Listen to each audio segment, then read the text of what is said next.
Hello everyone, the story teller বিরোধীদের 50তম এপিসোডে সবাইকে স্বাগত। কেমন আছো তোমরা সবাই? আশা করি তোমরা এখন যেখানে আছো সবাই ভালো আছো, সুস্থ আছো। আর থাম্বনেল দেখেই অনেকেই বুঝতে পেরেছো যে আজকের এই 50 নম্বর এক্সক্লুসিভ এপিসোডটা কতটা ভয়ানক হতে চলেছে। এখন হয়তো তোমরা ডিনার করে হেডফোন নিয়ে রেডি হয়ে বসে পড়েছো আজকের এপিসোডটা শুনতে। কেউ হয়তো একা ঘরে, কেউ বা ফ্যামিলির সাথে, কেউ বা বন্ধু বান্ধবের সাথে। তবে যে যেখানে যেমন ভাবে শুনছো সবাইকে একটাই কথা বলবো, আজকের এপিসোডটা যতটা জমজমাট হতে চলেছে ততটাই ভয়ঙ্কর। আমি বিরোজিত তোমাদের সাথে। আর এপিসোডের শুরুতেই বলি, যারা এই 50 নম্বর এপিসোডটা ওই চ্যানেলটা প্রথম ভিজিট করছো তারা অবশ্যই চ্যানেলটাকে আগে সাবস্ক্রাইব করে দিও। আর যারা ফেসবুক থেকে শুনছো তারা পেজটাকে ফলো করে দিও। আজ এই এক্সক্লুসিভ এপিসোড থাকছে 3টে ব্যাক টু ব্যাক ঘটনা। তার মধ্যে প্রথমটা একটা ভৌতিক গল্প, একটা ডাইনির গল্প, দ্বিতীয়টা জিনের ঘটনা, আর তৃতীয়টা নিশি ডাকের ঘটনা। তৃতীয়টা একটা সত্যি ঘটনা। তবে প্রতিবার চ্যানেল ডিসক্লেইমার হিসাবে যেটা তোমাদের বলি যে দ্য স্টোরি টেলার বিরোধীতে যে ঘটনাগুলো শোনানো হয় তার সত্য মিথ্যা যাচাই করা হয় না, বা শ্রোতাদেরও বাধ্য করে না যে তাকে বিশ্বাস করতেই হবে। বিশ্বাস অবিশ্বাস সম্পূর্ণ শ্রোতার ব্যক্তিগত। তবুও এখানে কোনো গল্প নয়, অলৌকিক ঘটনার বাস্তব অভিজ্ঞতাই শোনানো হয়। তবে আজ এই প্রথম এই চ্যানেলে একটা গল্প শোনাচ্ছি, বাকিগুলো প্রত্যেকটাই বাস্তব অভিজ্ঞতা। প্রথমের গল্পটি পাঠিয়েছেন দেবাশিস মজুমদার। চলো, আজ যেহেতু পরপর 3টে ঘটনা শোনাবো, তো আর বেশি দেরি না করে শোনাই তোমাদের আজকের গল্প আর ঘটনাগুলি।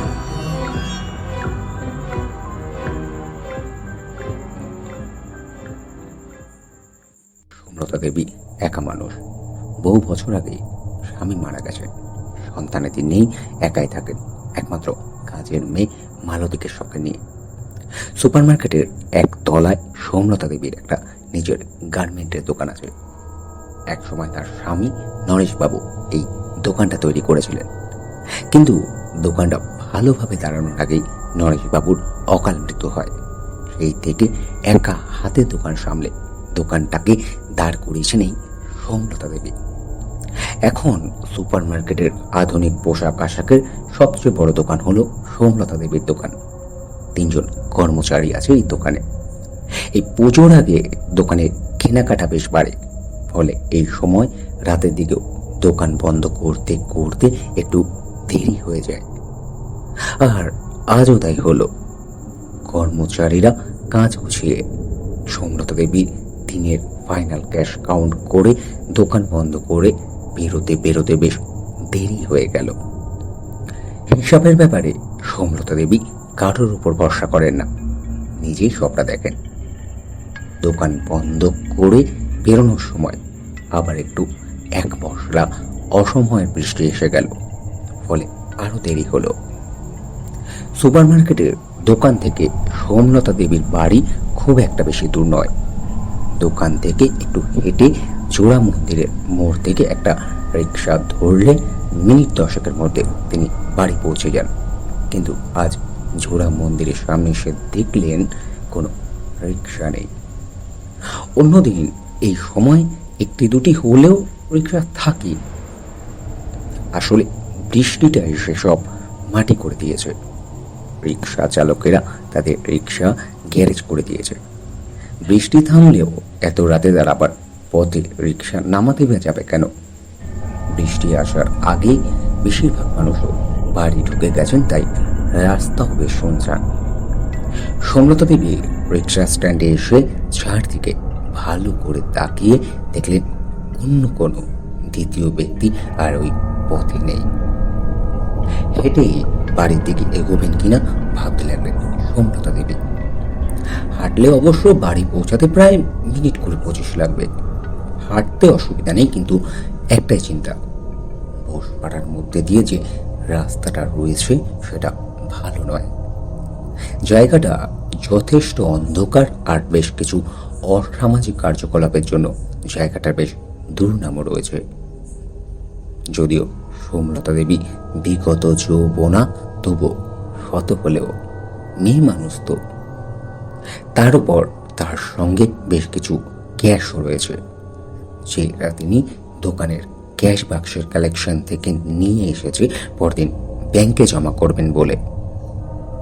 তাই হাঁটার ব্যাপারে একটু ইতস্তত করতে লাগলেন, কিন্তু রিক্সা স্ট্যান্ডে কিছুক্ষণ অপেক্ষা করেও কোনো রিক্সা দেখা যখন পেলেন না, তখন ঘড়ির দিকে তাকিয়ে হাঁটতে বাধ্য হলেন। সবেমাত্র সোমলতা দেবী পিছন ঘুরেছেন হাঁটা শুরু করবেন বলে, আর ঠিক তখনই কে যেন বলে উঠল, আরে দিদি, আপনি এখানে এত রাত্রে? রিক্সা পাননি বুঝি? সোমলতা দেবী পিছন ঘুরে দেখলেন বেশ গাঢ় রঙের শাড়ি পরিহিতা এক মাঝ বয়সী ভদ্রমহিলাকে। ভদ্রমহিলা তার দিকে তাকিয়ে হাসছেন। সোমলতা দেবী ভদ্রমহিলার মুখের দিকে তাকালেন। ভদ্রমহিলা যদিও হাসছেন, কিন্তু তার চেহারাটা বেশ রুক্ষ, কোনো নারীত্বের কোমলতা সেই মুখে নেই। তবুও ভদ্রতা বশত সোমলতা দেবী বললেন, আমি কি আপনাকে চিনি? ভদ্রমহিলা আবার বললেন, আপনি আমাকে না চিনলেও আমি আপনাকে চিনি। ওই সুপার মার্কেটে আপনার দোকান আছে তো? আপনাকে এই পথে রিক্সা করে আমি বহুবার যাতায়াত করতে দেখেছি। আরে আপনি তো নাথপাড়ার দিকে থাকেন। আমার বাড়ি আপনার বাড়ি থেকে খুব একটা বেশি দূরে নয়। আমাদের দুজনের আজ যা দেখছি দেরি হয়ে গেছে, আর আমিও নাথপাড়ার ওদিক দিয়েই বাড়ি ফিরব। রিক্সা যখন নেই, চলুন না তখন দুজনে গল্প করতে করতে হাঁটতে থাকি। ভদ্রমহিলার প্রস্তাবটা পছন্দ হলো সোমলতা দেবীর। এই রাতে নির্জন রাস্তায় একা হাঁটার থেকে কেউ একজন থাকা ভালো, আর মানুষটি নিজেও যখন একজন নারী, তখন অনেকটাই আশ্বস্ত হওয়া যায়।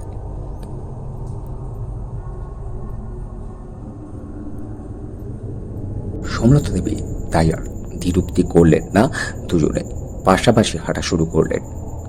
কথা বলতে বলতে চলছিলেন দুজনে। ভদ্র মহিলা চালালেন, তিনি অবিবাহিতা।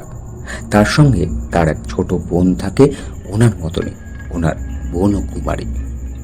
দুই বোনেই বেশ ভালোই আছেন।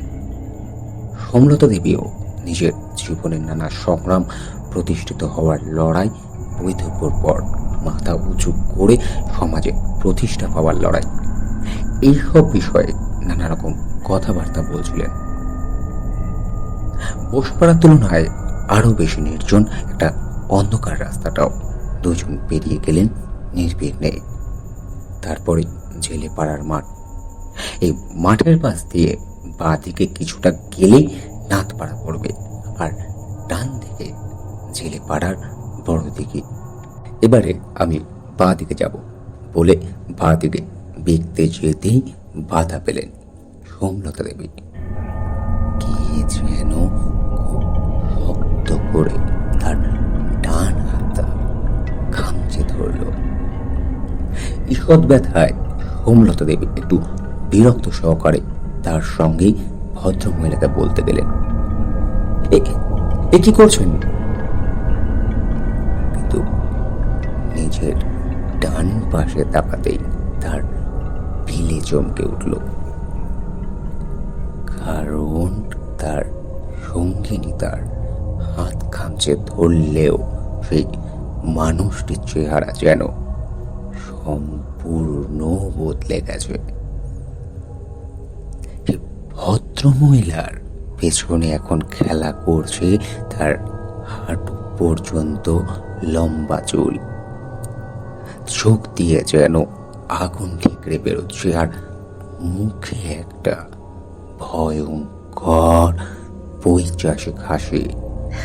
এবং আরো শিহরণ জাগানো ব্যাপার, সেই ভদ্র মহিলা আর মাটিতে দাঁড়িয়ে নেই। মাটি থেকে কয়েক হাত ওপরে শূন্যে তার শরীরটা ভাসছে। ভদ্রমহিলা আবার একটা হাড়হীন করা বৈচাসিক হাসি হাসলেন এবং সেই হাসির সঙ্গে সঙ্গে হেমলতা দেবী দেখতে পেলেন ভদ্রমহিলার মুখের দুপাশ দিয়ে দুটো ক্যানাইন দাঁত বড় আর ধারালো হয়ে উঠে এক ভয়ঙ্কর চেহারা ধারণ করেছে। ভদ্রমহিলার একটা ভয়ঙ্কর দৃষ্টি হেমলতা দেবীর দিকে নিক্ষেপ করে বললেন, কোথায় যাচ্ছিস? আজ তো তুই আমার শিকার। আমি যে নর মাংস ভোগ ডাইনি, আমার যে নর রক্ত আর নর মাংস চাই। জীবিত অবস্থাতেই নর মাংস ভক্ষণ করে ডাইনি হয়ে উঠেছিলাম, আর এখন তো আমার আরো বেশি করে চাই। তুই হবি আমার উপাদেয় খাদ্য। বলে একটা ভয়ঙ্কর খ্যানখ্যানে পৈশাচিক হাসি হেসে উঠল সেই মহিলাটি। হেমলতা দেবী ততক্ষণে ভয়ে শুকিয়ে গেছেন। জীবনে বহু সমস্যার সম্মুখীন হয়েও এতটা ভয় তিনি কখনো পাননি। একেবারে কিংকর্তব্য বিমূঢ় হয়ে ভয়ে কাঁপতে লাগলেন। চেষ্টা করেও নিজেকে ডাইনির বন্ধন মুক্ত করতে পারলেন না। নিজের অন্তিম সময় আসন্ন মনে করে যখন ডোকরে কেঁদে উঠতে যাবেন হেমলতা দেবী, আর ঠিক তখনই একটা দমকে হাওয়া এসে ধাক্কা দিল সেই পৈশাচিক ডাইনিকে। ডাইনি তখন প্রবল ধাক্কার হাওয়াতে বেশ কিছুটা দূরে গিয়ে ছিটকে পড়ে গর্জন করতে শুরু করে দিল। এর ফলে হেমলতা দেবী ওই ডাইনির হাতে খপ্পর থেকে বন্ধন মুক্ত হলেন। সেই ঝোড়ো হাওয়ার মধ্যে থেকে এক অদৃশ্য নারী কণ্ঠ যেন হেমলতা দেবীকে নির্দেশ দিল, আপনি চলে যান। এই ডাইনিকে আমি আর কারোর প্রাণ নিতে দেব না। বেঁচে থাকতেই শয়তানটা আমাকে খেয়েছে, কিন্তু মরার পর আমি আর অন্যায় হতে দেব না। চলে যান আপনি। বলে সেই ঝোড়ো হাওয়া যেন আছড়ে পড়ল সেই পৈশাচিক ডাইনির উপর। মুহূর্তেও সেই গর্জনরত ডাইনি এক বিভৎস আর্তনাদ করে উঠল, আর সেই সঙ্গে সেই হাওয়ার তো সেই ডাইনিকে অদৃশ্য করে দিল রাতের অন্ধকারের পর্দায়। হেমলতা দেবী কোনো মতে ওই জায়গা থেকে ছুটে চললেন নিজের বাড়ির দিকে। সারা গা তার দর দর করে ঘামছে। কোনোভাবেই নিজের কাছে এই ভয়ঙ্কর ঘটনার ব্যাখ্যা খুঁজে পাচ্ছেন না। বাড়ির গেটে পৌঁছে কিছুটা হাঁপ ছাড়লেন। গেট দিয়ে ঢুকে বারংবার ডোরবেল বাজাতে শুরু করলেন। ভেতর থেকে মালতীর শশব্যস্ত গলা শোনা গেল। দরজা খুলে হেমলতা দেবী বিধ্বস্ত অবস্থা দেখে তাকে কোনো মতে জড়িয়ে ধরে বসার ঘরে নিয়ে গেল মালতী। বিধ্বস্ত হেমলতা দেবী জল চাইলে মালতী ছুটে গিয়ে জল নিয়ে এলো। হেমলতা দেবী জল খেয়ে কিছুটা ধাতস্থ হয়ে মালতী জিজ্ঞাসা করলো যে, মাসিমা, কি হয়েছে তোমার? এমন কেন করছো? বলছি, জল খেয়ে এখন একটু ভালো লাগছে তো? হেমলতা দেবী ইশারায় মালতীকে আশ্বস্ত করলেন যে হ্যাঁ, তিনি ঠিক আছে। তারপরে তার চোখ গেল বসার ঘরে খোলা থাকা টিভির দিকে। একটা বাংলা নিউজ চ্যানেলে খবর সম্প্রচারিত হচ্ছে। যে খবরটি দেখাচ্ছে এখন সেটার জায়গা হেমলতা দেবীর বাড়ি থেকে খুব একটা বেশি দূরে নয়। মালতী সেদিকে তাকিয়ে সমলতা দেবীকে বলল, মাসিমা, তোমার এখন ফিরতে অনেক দেরি হয়, আর আমার এই বাড়িতে একা একা থাকতে কি যে ভয় লাগে তোমাকে বলে বোঝাতে পারবো না। এসব খবর দেখে তোমার দেরি হচ্ছে দেখে আরো চিন্তা হচ্ছিল। দেখেছো কি কাণ্ড, ওই জেলে পাড়ার দিকের ওপারের সচিবপল্লীর ঘটনা। মানুষ এতটা নৃশংস হতে পারে কি করে? বর্দি কিসব ছাই ভস্য তন্ত্রমন্ত্র করত। বাড়িতে প্রচুর কঙ্কাল আর মরা মানুষের মাথার খুলি পাওয়া গেছে, তার মধ্যে ছোট বাচ্চার খুলিও আছে। মহিলা তো নয়, একেবারে ডাইনি। এসে নিজের প্রতিবন্ধী বোনকে মেরে টুকরো টুকরো করে খাচ্ছিল। ভাবলে আমার গাটা শিউরে উঠছে। শেষে ডাইনিটা নাকি এক রাত আগে মরেছে। আজ বাড়ি থেকে পচা গন্ধ বেরোনোর পর পাড়ার লোকজন ঢুকে এসব কাণ্ড দেখতে পায়। খবরে বলছে পাড়ার লোকই পুলিশ আর মিডিয়ায় খবর দেয়। লোকজন ভর্তি পাড়ার মধ্যে এসব নৃশংস কাজ কারবার, অথচ দেখো ওই মহিলা জীবিত অবস্থায় তোলা ফটো খবরে দেখাচ্ছে। ছবি দেখে বোঝার জো আছে যে এই মহিলাটা একটা মানুষ থেকে নৃশংস ডাইনি। টিভি খবরে মহিলার ছবি দেখলেন সমলতা দেবী। মহিলার ক্রূর ক্লোমলতাহীন মুখটা চিনতে অসুবিধা হচ্ছে না সমলতা দেবীর। একটু আগেই এই ডাইনির কড়ালো রাজ থেকে উদ্ধার পেয়ে বাড়ি ফিরেছেন তিনি। সোফা থেকে দ্রুত বাথরুমের দিকে ছুটলেন সমলতা দেবী। বমি করে স্নান করতে পারলে হয়তো কিছুটা শান্ত হতে পারবেন। এই ছিল আজকের এপিসোডের গল্প। এবারে আর কোনো গল্প নয়, শোনাবো দুটো অলৌকিক বাস্তব অভিজ্ঞতা। চিনে ধরার ঘটনা। ঘটনাটি পাঠিয়েছেন পৌলমী কর, আর ঘটনাটি ঘটেছিল ওনার পরিবারের সাথেই। যদিও উনি ভূত প্রেতে কোনো দিনই বিশ্বাসী ছিলেন না, তবে এই ঘটনার পর তিনি যে এই প্যারানর্মাল বিষয় এতটাই বিশ্বাস করেন, এটা তিনি কিন্তু অকপটে স্বীকার করেছেন। গত বছর অর্থাৎ 2020 সালের 13ই মার্চ আমার মাস্তুতো দাদার বিয়ে হয়। দাদার আমার থেকে বছর দুয়েকের বড়, তবে দাদার সাথে বৌদির বয়সের অনেক ফারাক। বৌদি আমার থেকে অনেকটা ছোট। নিজেরাই পছন্দ করে বিয়ে করে। বাড়িতে দাদা, বৌদি, মাসি, মেশো, এই নিয়ে 4 জনের সংসার। ছোটবেলা থেকে শুনেছি আমার বৌদি তার মাকে নিয়ে নিজের মামার বাড়িতে মামা, মামি আর দিদার সাথে থাকতো। শুনেছি খুব ছোটবেলায় নাকি বৌদির বাবা নিজের মেয়ে ও স্ত্রীকে ফেলে অন্য কোথাও চলে যায়। অনেক চেষ্টা করেও তার কোনো সন্ধান পাওয়া যায়নি। ফলে ছোট থেকেই বৌদি মামা বাড়িতে মানুষ। বৌদির মা একটা আধা সরকারি প্রতিষ্ঠানে কাজ করত। দিনগুলো কোনো রকমে কেটে যাচ্ছিল। বৌদিও লেখাপড়া করছে। আমার দাদার সাথে পরিচয় লেখাপড়া সূত্রে। দাদার কাছেই পড়তে আসতো বৌদি। গত 4 বছর আগে বৌদির মায়ের হঠাৎ ক্যান্সার ধরা পড়ে। প্রায় বছর 2 যুদ্ধের পর তিনি মারা যান। স্বভাবতই এই ঘটনায় আমার বৌদি খুব ভেঙে পড়ে। সারাদিন মন মরা হয়ে পড়ে থাকতো। ঠিক মতো খাওয়া দাওয়া করতো না, কারোর সাথে কথাও বলতো না, এমনকি লেখাপড়া পর্যন্ত ছেড়ে দিয়েছিল। তবে মা মারা যাওয়ার পর বছর খানেকের মধ্যেই বৌদি মায়ের চাকরিটা পেয়ে যায়। নতুন অফিস, কলিগদের সাথে বেশ ভালোই কাটছিল। ধীরে ধীরে বৌদি একটা স্বাভাবিক জীবনে ফেরে। এদিকে বৌদির দিদারও বয়স বাড়ছে।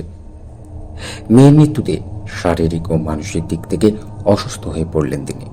ফলে আমার মাসি, মেশো দ্রুত সিদ্ধান্ত নেয় দাদার বিয়ে দেওয়ার। যাই হোক, আমরা দাদার বিয়েতে খুব আনন্দ করেছিলাম। বিয়ের পর প্রথম 3-4 মাস বেশ ভালোই কাটছিল। এরই মধ্যে জানতে পারলাম যে বৌদি প্রেগনেন্ট। বাড়ির সকলেই বেশ খুশি। সারা বাড়ি জুড়ে যেন খুশির হাওয়া বইছে। একদিন মাসি ফোন করে জানালো যে বৌদি বাথরুমে অজ্ঞান হয়ে পড়ে গেছে। তারপর তাকে ডাক্তারের কাছে নিয়ে যাওয়া হয়। ডাক্তার চেক আপ করে বললেন অসম্ভব দুর্বলতা থেকে এটা হয়েছে। উনি মেডিসিন দিলেন, তবে দিনের পর দিন বৌদির শরীর আরো ভেঙে যেতে থাকলো। একজন ডাক্তারের উপর ভরসা না করে আরো বেশ কিছু ডাক্তার দেখানো হলো, বিভিন্ন টেস্ট করানো হলো, কিন্তু কোনো ডাক্তারই কিছু ধরতে পারলেন না। মাঝে মাঝেই বৌদি অজ্ঞান হয়ে যেত।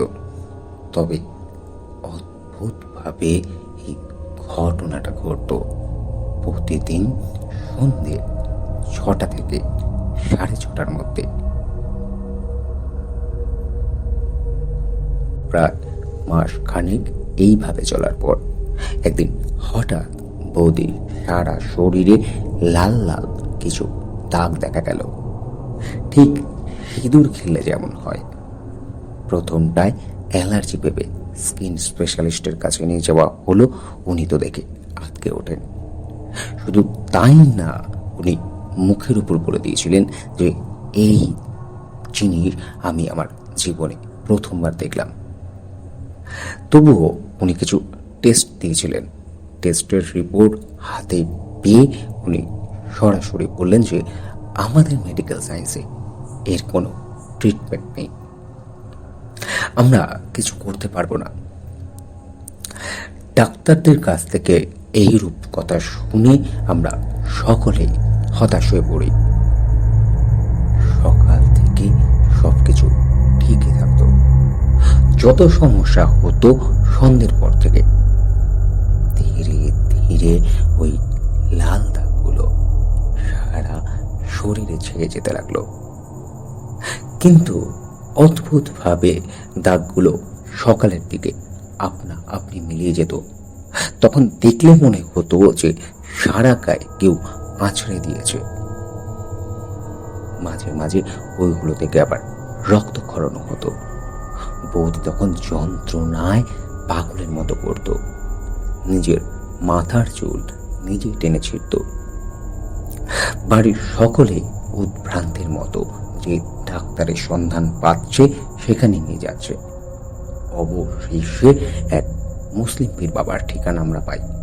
তবে যিনি ঠিকানা দেন তিনি এটাও বলে দিয়েছিলেন যে ওই জায়গায় পৌঁছানো কিন্তু খুব কঠিন। পথে যেতে হলে বাধা বিপত্তি আসবে, কিন্তু যাই হোক না কেন কোনোভাবে যেন মাঝ রাস্তায় গাড়ি থামানো না হয়, আর কেউ যেন গাড়ি থেকে না নামে। সত্যি তাই হয়েছিল।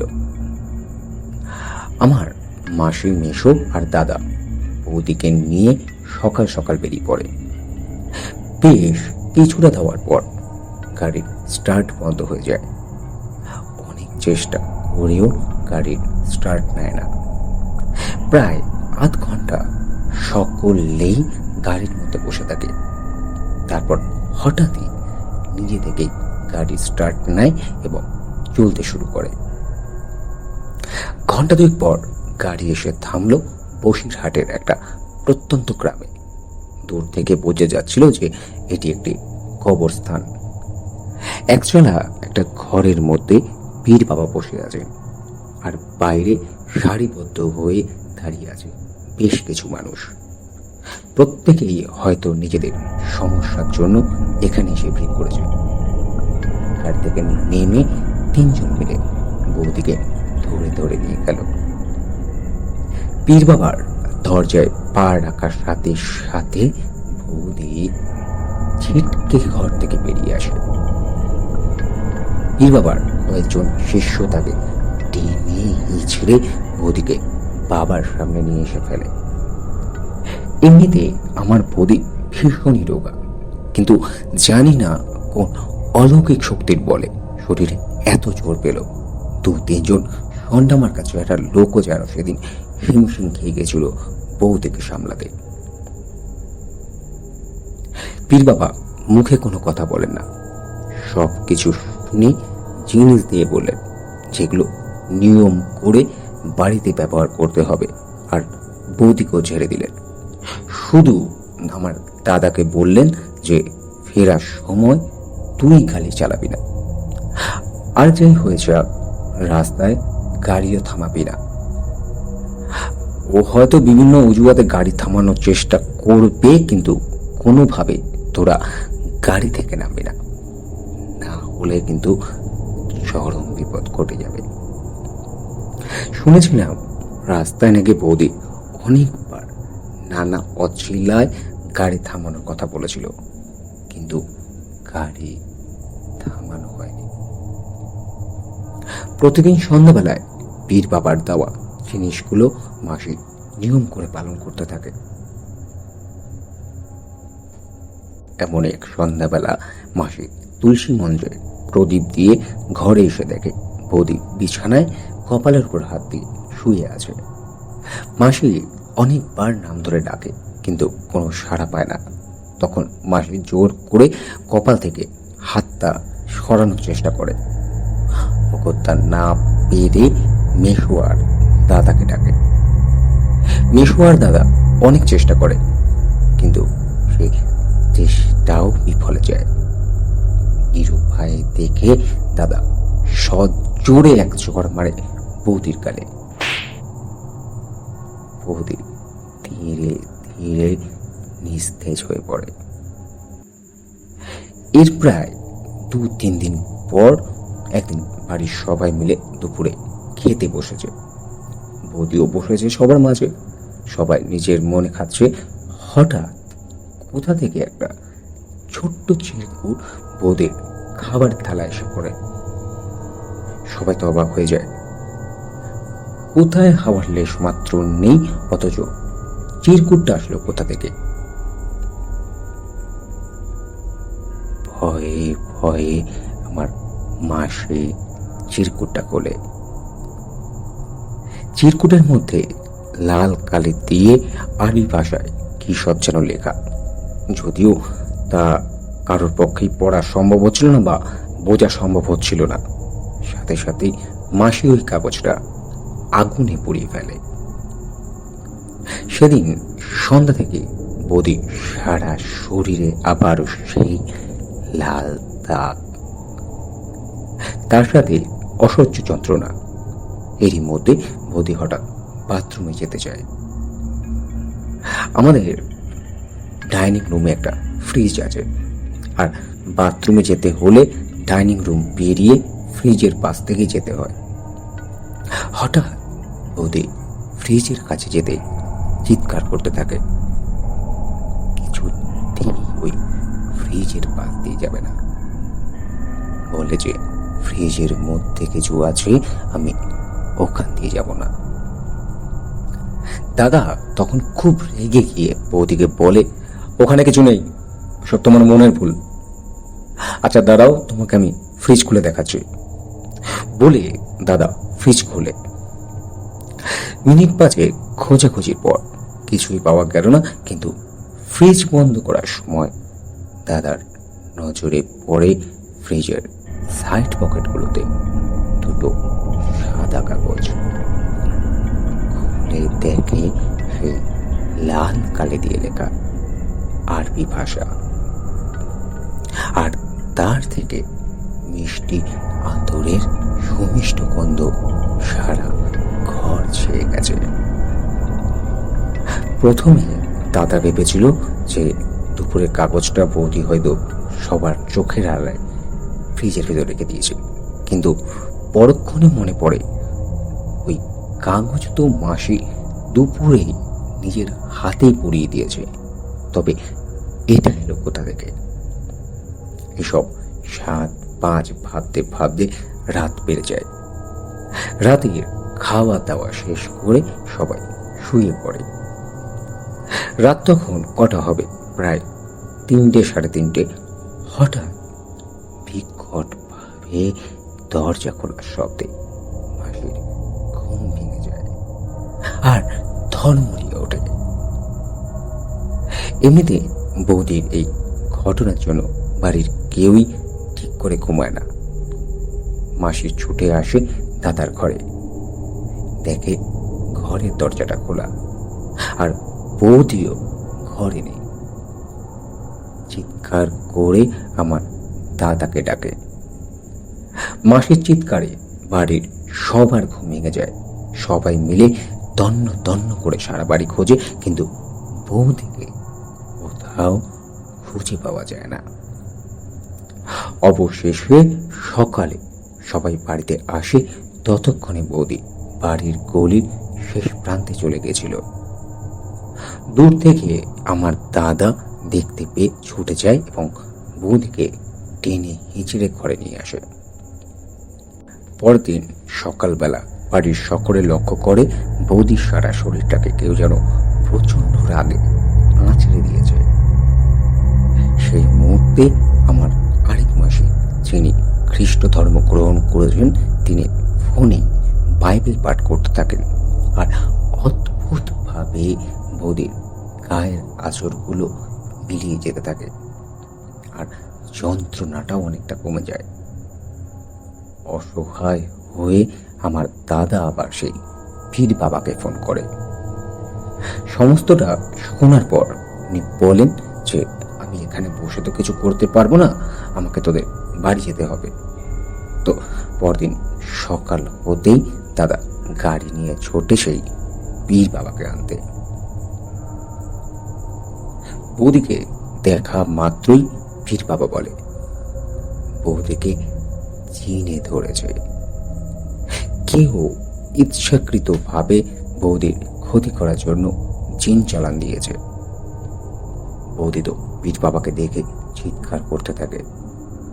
অদ্ভুতভাবে বৌদির গলার স্বর বদলে যায়। এক পুরুষ কণ্ঠের স্বর বৌদির গলায় তখন স্পষ্ট।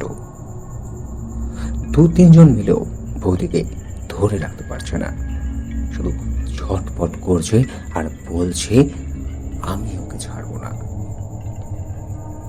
পীর বাবা নিজের ব্যাগ থেকে একটা সরু কাচের বোতল বের করে পাশে রাখেন আর একটা চাকতির মতন কিছু বৌদির কপালে চেপে ধরেন। ছটপট করতে করতে কিছু সময় পর বৌদি নিস্তেজ হয়ে পড়ে আর বৌদির কপাল থেকে নির্গত এক রাশ কালো ধোয়া কাঁচের ওই বোতলটার মধ্যে ঢুকে যায়। তারপর পীর বাবা বোতলটার মধ্যে ভালোভাবে আটকে নিজের ব্যাগে ভরে নেন। এরপর ক্রমে ক্রমে বৌদি সুস্থ হতে থাকে। এর প্রায় 3-7 পর একদিন পীর বাবা নিজে থেকেই আমার দাদাকে ফোন করে জানতে চেয়েছিলেন যে মাসি মিশর কোনো শত্রু আছে কিনা। আসলে উনি নাকি জানতে পেরেছিলেন যে বাড়ির আশেপাশে কেউ এই কাজ করেছিলেন পুরো পরিবারটাকে শেষ করে দেওয়ার জন্য। এই প্রসঙ্গে বলে রাখি, আমার এক দিদা সম্পর্কে আমার মাসির বড় মাসি হন। ওনার নিজের কোনো সন্তান ছিল না আর স্বামীগত হয়েছেন বহু বছর আগে। মারা যাওয়ার সময় তার নিজের বাড়ি এবং টাকা পয়সা সব আমারই মাসিকে দিয়ে যান। নিজের ভাসুরের ছেলেদের সেই সম্পত্তি থেকে বঞ্চিত করেন, কিন্তু তারাও ওই সম্পত্তির অংশীদার ছিলেন। তারা কোর্টে কেস করে পরবর্তীকালে দিদা মারা যাওয়ার পর আমার মাসি কেসে যেতে যায় এবং সব কিছু নিজের নামে করে নেয়। সেখান থেকেই প্রথম সন্দেহটা তাদের উপরে গিয়ে পড়ে, কিন্তু কোনো প্রমাণ পাওয়া যায় না। গত জানুয়ারি মাসে আমার বৌদির ছেলে হয়। ঈশ্বরের প্রণম কৃপায় মা সন্তান দুজনেই ভালো আছেন। তবে শুরু হলো আরেক নতুন সমস্যা। আমার সুস্থ সবল মাসি হঠাৎ করেই অসুস্থ হয়ে পড়ল। অনেক ডাক্তার দেখানো হলো, কেউ কিছু ধরতে পারল না। রোগ শুধু একটাই, সারা দিন পড়ে পড়ে ঘুমাতো। আর ধীরে ধীরে সব কিছু ভুলে যেতে থাকলো। প্রথমে আমরা ভেবেছিলাম ব্রেনের কোনো সমস্যা, তারপর অবস্থা ক্রমশ খারাপ হচ্ছিল দেখে ডাক্তার বললেন হাসপাতালে ভর্তি করতে। কলকাতার একটা নামকরা হাসপাতালে দীর্ঘ 25 দিন ভর্তি থাকার পর গত 4 জুলাই মাসে ইহলোকের মালা ত্যাগ করে পরলোক গমন করেছেন।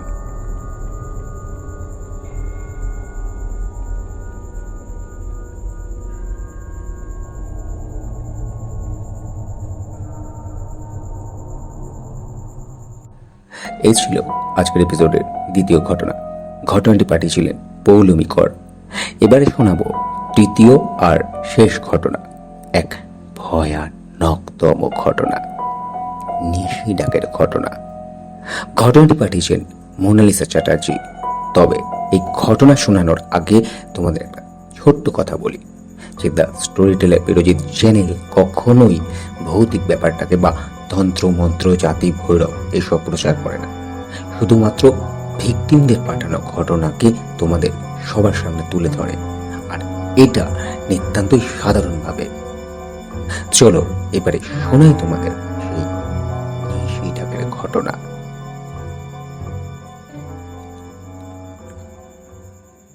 হ্যালো বিরজিতা, এই প্রথম তোমাকে আমি আজ থেকে প্রায় 20 বছর আগে একটা ঘটনা পাঠাচ্ছি। জানি না ঘটনাটা তুমি বলবে কিনা। যদি ঘটনাটা বলো আমার খুবই ভালো লাগবে। আমি তখন অনেকটাই ছোট, গা ছমছমে এক রাতের অভিজ্ঞতার কথা শুনেছিলাম আমার দিদার কাছ থেকে। জায়গাটি বাঁকুড়া জেলার পাত্রসায়র নামক একটি গ্রাম। জায়গাটা সম্পর্কে বলে রাখি, লাল মাটির সুন্দর প্রাকৃতিক পরিবেশ আছে, ঘন জঙ্গল, প্রায় হাতি বেরিয়ে আসার খবর পাওয়া যায় সেখানে। আছে অনেক বছরের পুরনো দেবদেবীর মন্দির, চারদিক সবুজে ভরা। গ্রীষ্মকালে বেশ গরম পড়ে এখানে। ঠিক এরমই সময় একদিন স্কুল থেকে বাড়ি ফেরার পথে দেবী বসন্তচণ্ডীর দর্শন করতে যায় গ্রামের পোস্টমাস্টারের মেয়ে শ্যামলী। মন্দিরটি গ্রাম থেকে অনেকটা দূরে, হাইওয়ের ঠিক পাশে। তার আরেক পাশে বহু বছরের পুরনো শ্মশান। নিত্য পুজো হয় এই মন্দিরে। দেবী খুব জাগ্রত। বহু বছর আগে মন্দিরের পাশে একটা পুকুর থেকে দেবীর বিগ্রহ পাওয়া যায় এবং স্বপ্নাদেশে তৈরি হয় এই মন্দির। দেবী দর্শন করে বাড়ি ফেরার দুটো রাস্তা, একটা পাশের গ্রামের মধ্যে দিয়ে এবং আরেকটা শ্মশানের পাশ দিয়ে। তার বাবা তাকে ওই রাস্তা দিয়ে যেতে না করেছে। হাইওয়ে পেরিয়ে শ্যামলের চোখ পড়ে একটা খেজুর গাছের গোড়ায় থাকা মাটির হাড়ি। অনেক কাক জড়ো হয়েছে আর ঠুকরে ভাঙতে চাইছে সেই হাড়িটাকে। গ্রামে এরকম মাটির হাড়ি অনেকেই ব্যবহার করে, তবে মুখে বাঁধা আছে একটা লাল রঙের কাপড়। এই গরমে প্রায় সব জায়গায় জল শুকিয়ে গেছে, তাই হয়তো পাখিগুলো জল খাবে বলে হাড়িটাকে ভাঙতে চাইছে। এইসব ভাবতে ভাবতে শ্যামলী নিজের ব্যাগ থেকে জলের একটা বোতল বের করলো। হাড়ির মুখ থেকে লাল কাপড়টা সরাতেই ধুলোর মতো উঠতে শুরু করলো। ছাই। শ্যামলী হাড়িটাকে উল্টে দিতেই মাটির উপরে ধপ করে একটা হাড় বেরিয়ে এলো। মানুষের হাড়। হঠাৎ যেন দমকা হাওয়া বইতে শুরু করলো চারদিকে। সন্ধে না বুঝে একটু ভয় পেল শ্যামলী। তাড়াতাড়ি হাড়িটা ভেঙে একটা টুকরোতে কিছুটা জল ঢেলে দিয়ে সে বাড়ির দিকে হাঁটতে শুরু করলো। শাক বাজার শব্দেই ভরে উঠল চারদিক।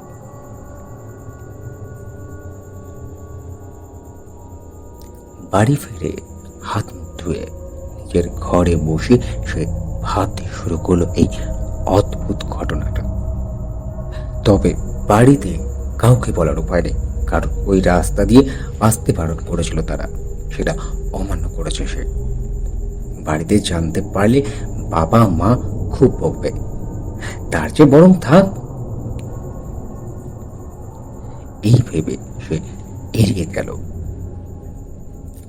রাতে খেতে বসলো সবাই। হঠাৎ প্রচন্ড আষ্টে গন্ধে ভরে গেল চারদিক। ব্রাহ্মণ বাড়িতে মাছ মাংস ওঠে না, তবে কোথা থেকে আসছে এই গন্ধ? কোনো বিড়াল কুকুর কি তবে মুখে করে কিছু নিয়ে এলো? গ্রামের লোকেরা এটা অশুভ সংকেত মনে করে, তাই সবাই ঠাকুরের নাম নিল। অনেক খুঁজেও কিছু পাওয়া গেল না। তখন সবাই যা হোক করে খেয়ে শুতে চলে গেল। শ্যামলীর ঘরের ঠিক পাশে তাদের বাগান। মাঝরাতে হঠাৎ একটা শব্দে ঘুম ভাঙল তার। কে যেন তাকে ডাকছে, চেনা কেউ। হ্যাঁ, এ তো তার ঠাকুরমার আওয়াজ। জানলা দিয়ে মুখ বাড়িয়ে দেখতে পায় সে ধপ ধপে সাদা কাপড় পরে দাঁড়িয়ে আছে তার ঠাকুরবা, যিনি গত হয়েছেন প্রায় 2 বছর আগে। এই কি করে সম্ভব? একটা অজানা ঘরের মধ্যে বেরিয়ে গেল শ্যামলী। এদিকে সদর দরজা খোলার আওয়াজ পেয়ে শ্যামলীর মা উঠে পড়ে। বাইরে বেরিয়ে দেখে দরজা খোলা, শ্যামলী ঘরে নেই। রাত তখন প্রায় 3টে। বাড়ির সবাই বেরিয়ে খুঁজতে শুরু করে থাকে, কিন্তু কোথায় সে? গ্রামের কোথাও খুঁজে পাওয়া যায় না তাকে। হঠাৎ বসন্তচণ্ডী মন্দির থেকে ছোট পুরুষদের লোক আসে বাড়িতে আর বলে শ্যামলীকে পাওয়া গেছে। মন্দিরের কাছেই তাকে অজ্ঞান অবস্থায় উদ্ধার করে তারা। বাড়ির সবাই সেখানে পৌঁছায়। তারপর শ্যামলীর জ্ঞান ফিরতে তাকে জিজ্ঞাসা করলে সে জানায় তার ঠাকুমা তাকে ডেকে নিয়ে যায়। কিন্তু শ্মশান যাওয়ার পথে মন্দিরের কাছাকাছি আসতেই হঠাৎ ঠাকুমার অবয়ব পাল্টে যায়। দেখতে পায় সে একটা ভয়ঙ্কর কঙ্কাল। মাথায় সাদা চুল, চোখের কোটরগুলো শূন্য, পা দুটো মাটি থেকে 1 হাত উপরে যেন হাওয়ায় ভাসছে আর খিলখিল করে হাসছে। আর তাকে অনুসরণ করেছিল সে। কিন্তু মন্দিরের ভেতর থেকে হঠাৎ একটা তীব্র আলোর শিখা জ্বলতে শুরু করে। সঙ্গে বাজতে থাকে মন্দিরের সব ঘন্টাগুলো। সেই আওয়াজে ঘোর কেটে যায় তার, আর সামনে সেই ভয়ঙ্কর কঙ্কালের চেহারা থেকে অজ্ঞান হয়ে মাটিতে পড়ে যায়। তারপর আর তার কিছু মনে নেই, এবং সেই সাথে জানায় তার বিকেলবেলার ঘটনা। মন্দিরের পুরোহিত সব শুনে তাদেরকে জানায় যে হাড়ের মধ্যে কোনো অতৃপ্ত আত্মার অবশেষ ছিল, যা শ্যামলী ভুলবশত মুক্ত করে। এই হলো নিশির ডাক। অতৃপ্ত আত্মারা খুব চেনা কারোর বেশ ধারণ করে ডেকে নিয়ে যায় মানুষকে, তারপর তাকে জলে ডুবিয়ে বা গলা টিপে মেরে ফেলে। মা বসন্তচণ্ডী রক্ষা করেছেন শ্যামলীকে। এরপর সবাই মায়ের পুজো দিয়ে ভোরবেলায় শ্যামলীকে নিয়ে বাড়ি ফিরল।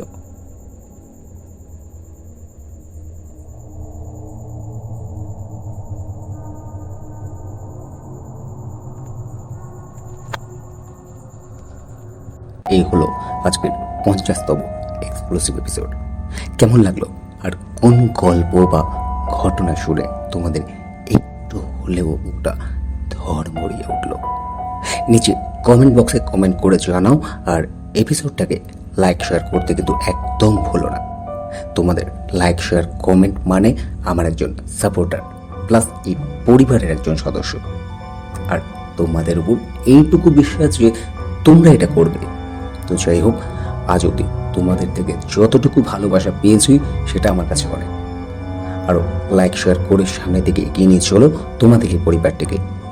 প্রতি মঙ্গলবার আর শনিবার ঠিক রাত 11টায় নিয়ে আসবো এমনই ভয়ানক থেকে ভয়ঙ্করতম সত্যি ঘটনা, শুধুমাত্র তোমাদের জন্য। তোমরা তোমাদের ঘটনা পাঠাও। কীভাবে পাঠাবে? ডেসক্রিপশন বক্সটা দেখো, ওখানে অফিসিয়াল মেল আইডি আছে। তবুও বলে দিচ্ছি, meerjwt@gmail.com অথবা BIRJWTMONDAL89@gmail.com। এছাড়া ফেসবুকের অফিসিয়াল পেজে ইনবক্সেও করতে পারো। ইনস্টাগ্রাম পেজটা ফলো করো। আজ এ পর্যন্ত, সবাই ভালো থেকো, সুস্থ থেকো।